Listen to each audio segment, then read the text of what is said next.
Now that we have derived the quadratic formula, we're going to go ahead and use it.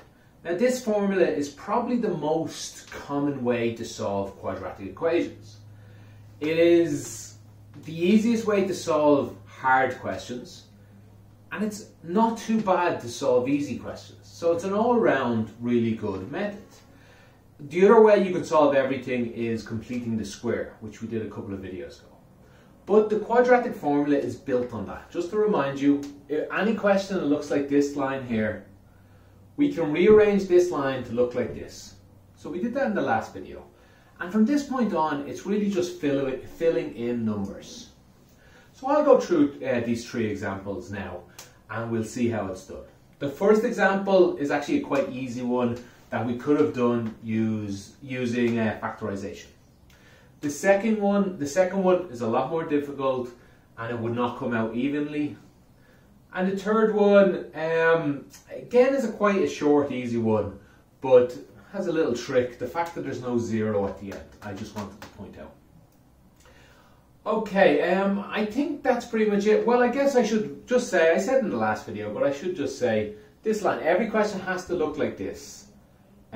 With the one, A is every single, any number you can think of except 0. B is any number you can think of, and C is any number you can think of. One thing I'll point out, there's a plus here and here. That doesn't mean B cannot be a minus. Please remember, plus minus 2 is the same as minus 2. So you'll see that when I do our part 1. So feel free to pause it and see if you could do it yourself. I always recommend doing that. Your hand should be on the space bar just to pause this at any time necessary. Okay, the first thing I like to do is just write A equals, B equals, and C equals. I like to write down what A, B, and C are. So we just read out from what number is in front of the x squared. Here's our first problem. There's no number in front of the x squared. You are expected at this point to know there's a 1 here. Remember, mathematicians were lazy. Think of it like, it's actually a lot like English. We don't say one apple very often. We say an apple. Sorry, I got my English wrong there. We don't say one car, we say a car. It's similar to that. It just saves us the trouble of writing 1 everywhere. So that's 1. Again, the number in front of the x. So lots of students write down 6. It's not 6. It's minus 6. Again, we're lazy as mathematicians. This is not minus 6. This is actually plus minus 6. We don't write this. If there's one thing I could change, I think I would change so children learn. They do not learn adding and taking away. They learn adding. They learn adding with plus numbers and adding with minus numbers. And I'd like every student to write this until they got to maybe this level. And now we can maybe be trusted to be lazy and just write minus. And the C is 5. Okay, I won't talk about that much from now on. I'll just expect everyone to know that. Write in the comments if you're not sure what I meant there. Feel free. Okay, from this point, we're just trying to solve x equals. That's what we're always trying to do. Well, not always, but usually trying to do. That's what this formula is so powerful. It says x equals. It has all the work done for us. We simply fill it all out. X equals minus. And then I just write b. Well, b is minus 6. If I know what b equals, I'll put it in. Plus, minus, the square root. Instead of b, again, I'm just going to write minus 6. But it's still squared. There's a minus. There's a 4. There's an a. Instead of a, I'm going to write 1. Instead of c, I'm going to write 5. And do not forget this. Lots of students forget the bottom row. 2 and then 1. Right, I know a lot of you guys are going to do exams. Well, I assume people who are watching this, a lot of you are going to do exams. Just so you know, you've already passed this question, if you've got this far. You showed the examiner that you knew to use the minus b formula. You showed the examiner you knew to put numbers into it. You put the correct numbers into it. You've already, I'd say probably 50, maybe 60% of this question's marks have already gone to you. Whether you do, if you make a small mistake now, it's no big deal. Okay, let's clean this up though. Let's try not to make a mistake. x is equal, minus minus is a plus, and we still have 6, plus minus the square root. Squared means minus 6 multiplied by minus 6. 2 minuses make a plus. 6 times 6 is 36. Minus, okay, let's do all this in one go. I think it's easier. 4 multiplied by 1 multiplied by 5. So you can do that in parts if you want. 4 times 1. And then the new answer, the 4, I could write in my hand here, multiplied by the 5. Or you could do 4 times 5. That new answer multiplied by 1. Any way you want here. But put it all in the calculator if you're not sure. 4 multiplied by 1 multiplied by 5. You're going to get 20. All divided by 2. Let's see, the next line, 6 plus or minus the square root of 16. 36 minus 20, 16. This is the point where I know, I could have used factorization. That's because the square root of 16 is a nice easy sum. Square root of 16 is just 4. Oh, 20 is wrong. Oh, I got it from that 20 today. Okay. The square root of 16 is just 4, which is going to make this question fairly simple. But at this point, let's write in 6 plus or minus 4 over 2. Okay, at this point, we must remember the plus or minus. It gives two answers. We'll put a little or here. It gives x is equal to 6 plus 4 over 2, or x is equal to 6 minus 4 over 2. We always expect it, to be honest. When there's a square involved, we should get two answers. Now, you don't always do, it's not always true. Sometimes both answers are, well, how do I say this? It is true that you'll get two answers, but sometimes this answer equals this answer. So it looks like we only get one. But anyway, that's not the case here. We have two different answers. This is equal 10 over 2. X is equal, I'm sorry, I was going forward in my head there. X is equal to 5. This is equal 2 over 2. X is equal 1. There are two answers. Leave one of them out, you're going to lose a mark. Need both of them. There are two answers. Let's test the answer. If I put 5 in, I get 25 minus 30 is minus 5. Plus another 5 is 0. Good, we're right. The 1 is nice and easy. 1 minus 6 plus 5 is 0. Good, we're correct. That's it. That's how powerful the minus b formula is. You do not have to do what I did the last video. You do not have to derive it, probably. If you want to move forward in maths into college level and stuff, yes, that is the sort of thing you're going to have to get more confident with. But if you just want to be able to do quadratics for your whatever course you're doing, this is probably enough. This is, it'll help a lot anyway. Okay, let me jump into part 2. Again, I'd love you to pause it. Give it a go yourself. Minus 2x squared plus 7x plus 6 equals 0. Again, I'm going to write A, B, and C. Okay, the one little difference here is it's a minus 2 at the front. Oh, the other reason I picked this question, lots of students might look at it and say, I can factorize that. 3 times 2, 2 times 2 is 4, 3 times 1 is 3. They had to get 7. Oh, this is factorization. We could factorize this. No, we can't actually. It looks very close to being 1, but you cannot.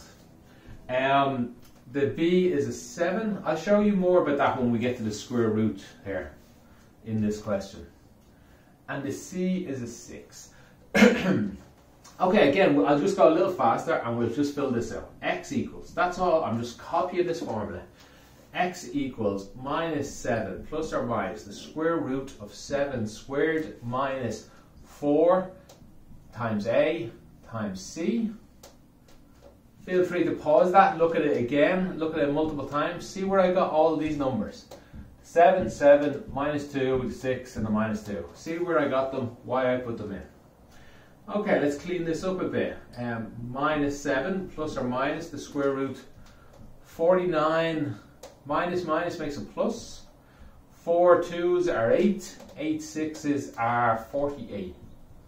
This is why it looks like, if this had been a minus, if this number had been a plus, this would have been 49 minus 48, which would have made it quite simple. Square root of 1 is 1. But it's not. So it's not simple. Clean this up a little more. I'm sorry, I can do this right now. Minus 4. This is equal to minus 7 plus or minus the square root of 97. It must be too early in the morning. I'm making lots of little mistakes today. Over minus 4. That's probably good enough for your final answer in lots of cases. I would change, I do not like having a minus on the bottom row. I would change it to 7 plus or minus square root of 97 over 4.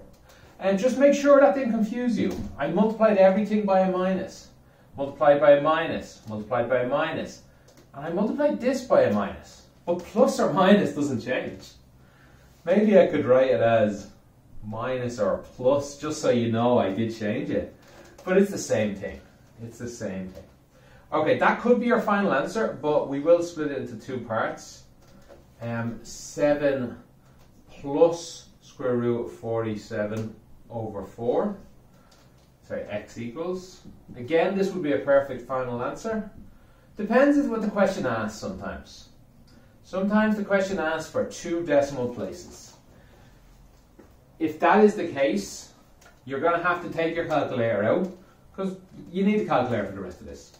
Now I'll just do one of them. Actually, you know what? I'll edit it and put the answer out here. Okay, the answer to 2 decimal places is 4.21 or minus. I would surely be correct there. Yeah, that must have been a minus. I must have just wrote it down wrong. Minus 0.71. So many questions ask you for 2 decimal places. Just keep an eye out for that. But many questions ask you to write the answer in this form. Oh, actually just one more form. Many questions ask you to write the answer 7 over 4 plus 1 over 4 square root of 97. And this one just quickly would be 7 over 4 minus 1 over 4 square root of 97. Okay, sorry, this would be a perfect stored form. So the main question might say, put your answer in the form of a plus b square root of c, where c is a prime number. Like, they wouldn't usually go as high as 97, but I just made up these questions without too much thought. Okay, so that'll be our final answer. I'll just rub out this and do part 3. Okay, as always, I'd love you to pause the video and try this yourself. This one is a bit shorter than the last one. Okay, now the first problem you need to know is, because I can't write A, B, C yet. That's the first thing I did in the last questions. That's because the question looked like this. I can use the minus b formula, that's what I call this, if the question looks like this. It does not look like this though. There's no equals 0. So that's easy to solve though. X squared plus 4x plus 3. I'll take this from both sides. Minus 4x on the left, minus 4 on the left, equals 4x minus 4x is 0. 4 minus 4 is 0. Equals that. This still does not look like this. But that's fine because we can just add the like terms together. That's x squared. 4x minus 4x is 0. And 3 minus 4 is minus 1. Now I left a big gap here. Equals 0. I left a big gap here because this is now in this form. Although lots of students have trouble seeing it. There is 1 x squared. 1 is a perfectly okay number for A. There's minus 1 c's, or minus 1 numbers, I should say. That's a perfectly good number for C. Now, how many x's are there? How many just x on its own are there? There's 0 of them. 0 x's. So that is a perfectly okay way to write this. That makes it look like this formula. But you wouldn't usually write it like that. X squared minus 1 equals 0. Okay, I was just to show that as an example. The other thing I'd like to note is, this is an easy question to answer. Any question that looks like this, you do not need the minus b formula. It is quite easy to answer. But I just thought I'd show you it is possible to do with the minus b formula. Just to point out how you'd easily do it, add 1 to both sides. Then you're left with a question, x squared equals 1. What could x be? It's either 1 or minus 1. But I'm going to do it a little stupider. I'm going to write a equals, b equals, c equals. I just want to show you the power of this. No matter what, you can use this. Really good for, say, a computer program then. You don't have to give the computer program lots of different, well, if this happens, then this must happen. If that happens, this computer program, you can just say, here, look, here's my numbers. That's a 0. I don't care if it's easier to do with factorization. Just do it this way. Really powerful. Okay, a is the number in front of x squared, which is 1. B is the number in front of the x. There's nothing there, so it must be 0. And c is the number, which that is a minus 1. The number without any x's. Okay, just fill out the formula again. We get minus 0 plus or minus the square root of 0 squared. You wouldn't have to write all this if you're confident. 4 times a times c all over 2 times a. Okay, that's gone. We're just left with plus and minus, so this is equal. X equals, should be here. This is equal plus or minus square root 0 is gone. Let's multiply this out. 4 times, well, let's do the signs first. Minus, plus, minus, 2 minuses make it plus. 4 times 1 is just 4. Square root of 4 is the answer, over 2. Oh, something's wrong there. My answer should be... Oh no, yeah, that's fine. Square root of 4 is 2. In my head I was thinking 4 divided by 2 was wrong. This is fine.